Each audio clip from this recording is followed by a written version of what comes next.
I have filmed this video around 6 times only because I really want to make sure I do it right, because I am a huge fan of Carolyn Bessette Kennedy and I want to make sure that I represent her style very well.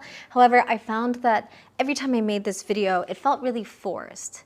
Then I realized that I didn't want to emulate Carolyn Bessette Kennedy. I wanted to be inspired by her. And I couldn't figure out why I was so obsessed with her style when I was younger and I was trying to find my style. But then I realized is that I felt as if I could take every outfit that I saw her wear and put it into any time in the last 20 years or 30 years. Oh, 30 years, oh my God. I found that I could take her outfits from any time from the last 30 years and say, oh, that still looks good.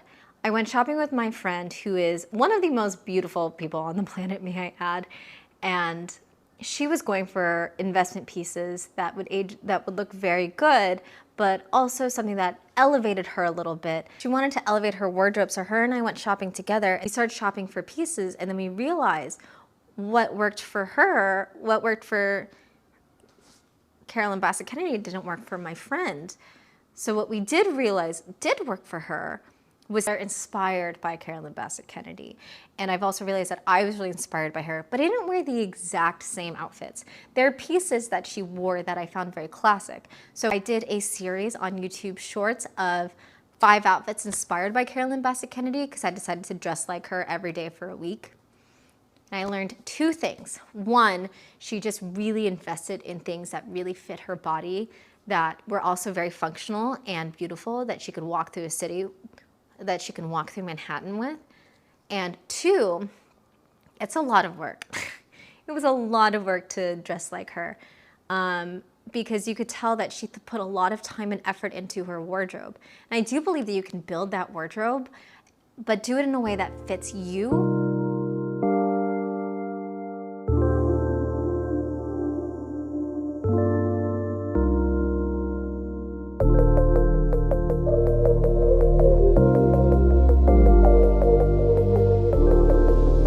That anyone could build that wardrobe, but I think that you could build it in a way that fits you versus fits everything that she would wear, because I don't have Carolyn Bessette Kennedy's body. I am short and I have hella hips for someone who's not having kids. So I want to talk about if I were to buy a capsule wardrobe to look like Carolyn Bessette Kennedy, then here's what I would buy. I also like to acknowledge that when I was looking around for Carolyn Bessette Kennedy inspired outfits, I found a lot of Meredith Blake from the Parent Trap kind of outfits. And I realized that they're kind of one and the same, where they really focused on classic, clean body, like showing off your body and your silhouette, but not showing off a lot of skin, if that makes sense. Here are the guidelines I would create for anyone who's looking to dress like Carolyn Bessette Kennedy. I would abandon all form of trends. I would abandon any form of trend. I would stick with neutrals, so a lot of blacks, a lot of grays, and even a lot of beige.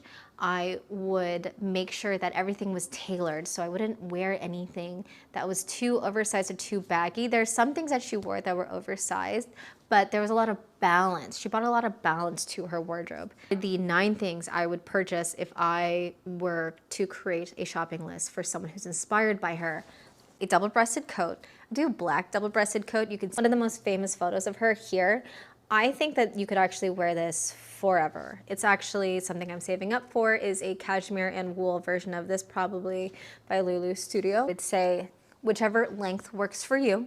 If you are a person who likes to have things go right below the hips, then wear that. If you're a person like me who likes to have things longer down to the knees, absolutely. I would get a pair of trousers that do show off your figure. And do I mean skinny trousers? No, I think she brought a lot of balance to her wardrobe. So maybe something a little bit more straight-legged or wide-legged that just show off your figure. I would do a black dress that you could dress up or dress down. I would do a white dress that you could dress up or dress down. I know that a white dress is actually quite shocking, and white doesn't really look good on everyone like me. But I think that white can look good on a lot of people, and it is a neutral. A pair of black heels, probably pointed, because if I would get a pair of pointed black heels, I feel like black is a very universal color. You see a lot of her wearing. I would get a pair of tall boots with heels. I am going through a phase right now where I'm trying to wear less heels because I've been wearing heels almost every day for the last decade of my life, and my knees are now paying for it. So I recommend maybe if you are trying to elevate the outfit, heels do help, but you don't need it. It doesn't mean your outfit isn't less cute if you're not wearing heels. I would get a pair of bootleg or straight leg jeans. You see a lot of photos of her wearing jeans because she is a person who did wear a lot of denim, but also looked very beautiful at the same time. I would recommend a classic t-shirt.